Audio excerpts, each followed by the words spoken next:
விவசாய நண்பர்களுக்கு அனைவருக்கும் வணக்கம். நான் உங்கள் ஆராய்ச்சி. இப்போ நம்ம இந்த வீடியோவில் எதை பற்றி பார்த்து கொண்டிருக்கோம்னு சொல்லிட்டு பார்த்தீங்கன்னா, ஸ்டார் ஃப்ரூட்டு தாங்க. இந்த ஸ்டார் ஃப்ரூட் பார்த்தீங்கன்னா, நம்ம தவசா பிளான்ட் நர்சரியில் அவைலபிளாக இருக்குது. அது மட்டும் இல்லாமல் இந்த பிளான்ட் பார்த்தீங்கன்னா, நம்ம தோட்டத்தில் தான் நடவு பண்ணியிருக்கோம். அது நம்ம ஹவுசா பிளான்ட் நர்சரி தோட்டத்திலே நம்ம நடவு பண்ணியிருக்கோம்.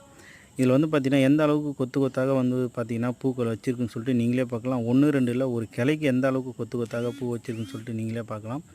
நாங்கள் இது நடவு பண்ணி கிட்டத்தட்ட பார்த்தீங்கன்னா, 1 வருடம் 9 மாதங்கள் ஆகுது. கிட்டத்தட்ட ஒரு 2 வருடங்கள் கிட்ட ஆக போகுது. இப்போ தான் ஃபஸ்ட் டைம் பார்த்திங்கன்னா நிறைய பூக்கள் வச்சுருக்கு. ஆனால் இதில் ஃபஸ்ட் டைம் பூக்கள் வச்சு காய் காய்க்குமா என்னன்னு எனக்கு தெரியல. கண்டிப்பாக காய் காய்ச்சிதுன்னா கண்டிப்பாக அது இன்னொரு வீடியோவாக நான் போடுறேன்.